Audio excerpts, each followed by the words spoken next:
my question to you is, what do I do the last 5 days? Been doing a lot of QBank. I would say rinse and repeat. Rinse and repeat, and then try to make sure you're not getting those 85s. I mean, that's wonderful. I'll take it. But try and make sure you're not getting that because you've memorized questions and answers. Other than that, that would be the only red flag I would see here.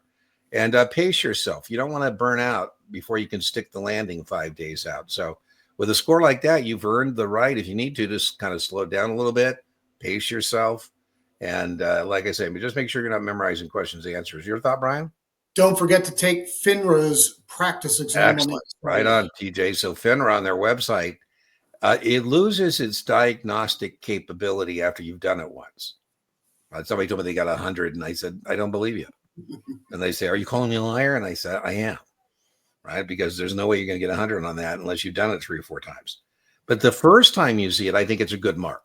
I think it's a good mark. So if you can do that, maybe if I were you and you haven't done it yet, TJ, I would save that like 2 days out. If you're testing like on a Friday, maybe do that Wednesday afternoon to kind of get your last mark on where you're at. So yeah, Brian is right, man. It would be a sin for any SIE test taker to test without having done the FINRA SIE exam. I like it later in your studies. Now, sometimes it's too late, but somewhere along the way, right? I like to use it as a mark. You know, if you buy Brian's supplement, those 2 good marks. You got a Brian practice test with a mark, you got a FINRA for another mark, and then you got whoever your test prep vendors practice finals are for marks. And what we're trying to get on those marks is kind of do an intellectual inventory, see where we're at, so we know whether we're at risk or not. Right? We don't want to go down there and not know whether we think we're going to make our mark or not. I want to repeat what you just said, Dean, because it's very important. You really don't want to take the same exam 3 times. All you're doing is memorizing the question.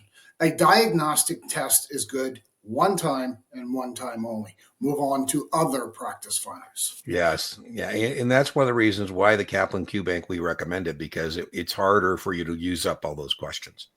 STC, very rarely, TJ. So, you know, I feel like we're kind of sending out negative waves here, but the only time, TJ, I have seen somebody with your score not pass, very rarely. So I said, everything looks good. I think you're going to stick the landing. The only time that's not the case is when Brian brings this up, somebody tells us they're getting an 85 or 90, and whether it's because they've memorized the question or they've done it more than once, it's lost that predictive ability, right? And so I'm with Brian on that. So, you know, make sure you do that. I have a SIE practice test. I have a series. I have tests I've written, TJ. My tests are not diagnostic. My own content is just to share with you things people encounter on the test, not to tell you whether you're going to go down there. So every once in a while, Brian gets away. Dean, I just did your test. And I got an 85. I go, well, don't take my test and think an 85, because my test isn't diagnostic. It's just my way of sharing things that people tell me they've encountered. That's all my exams are about.